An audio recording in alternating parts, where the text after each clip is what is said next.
had murdered her sister. As the sisters were on bad terms, Isabella knew that she might be accused, and so she held her tongue."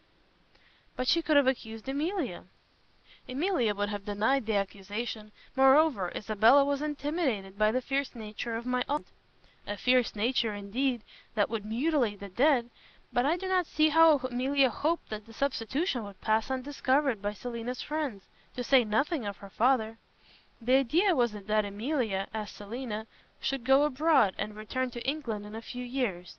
Owing to the unexpected death of Mr. Loach, her father, the substitution was easy.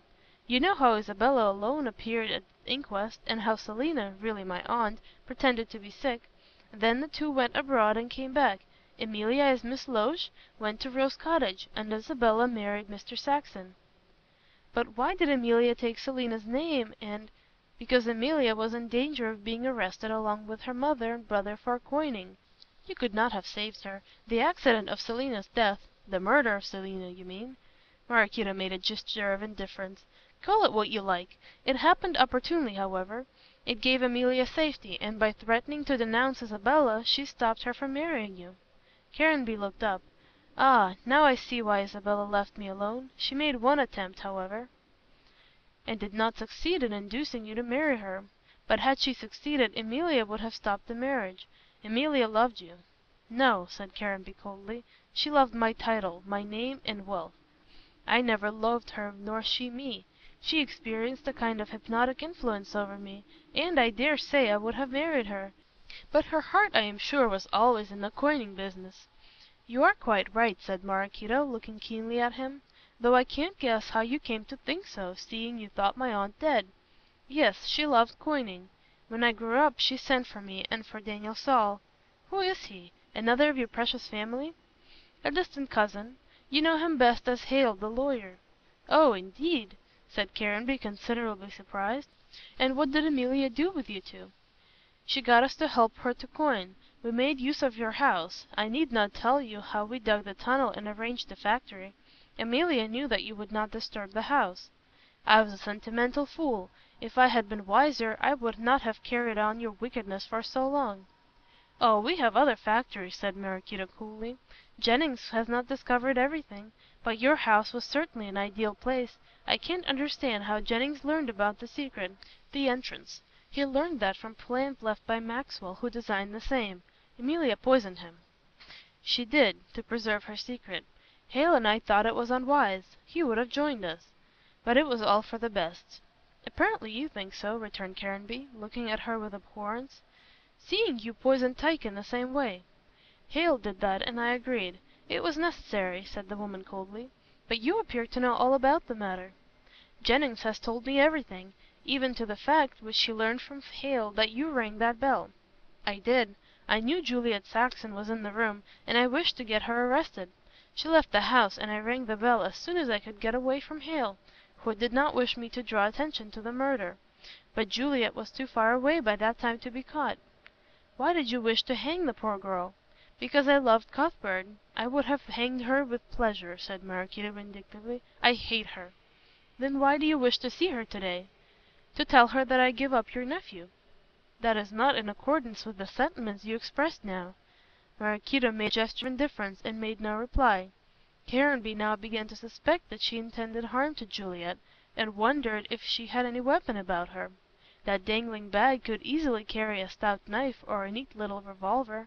And Maraquito, as was evident from the deaths of Maxwell and Tyke, had no idea of the sacredness of life. Caranby wished he had kept Cuthbert at hand to avert any catastrophe. He was about to ring and order his servant not to bring Miss Saxon into the room, when Maraquito roused herself from her reverie. "Do you wish to know anything further?" she asked. "No, I think you have told me everything." She smiled scornfully. "I have told you very little. But for the rest of the information you must apply to Mrs. Octagon." "Ah, suppose I wish to learn who killed Emilia?" "Mrs. Octagon can tell you," said the woman significantly. "Do you mean to say—" "I say nothing. Emilia came to the factory and went out into the open air by another exit to see if anyone was about. She never returned, and Hale and I went in search for her.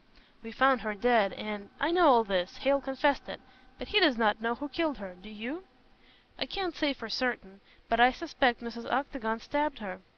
But how could Mrs. Octagon get the knife?" "Basil got that from Mallow's room. He gave it to his mother and—" "This is all theory," said Caranby angrily. "You have no grounds."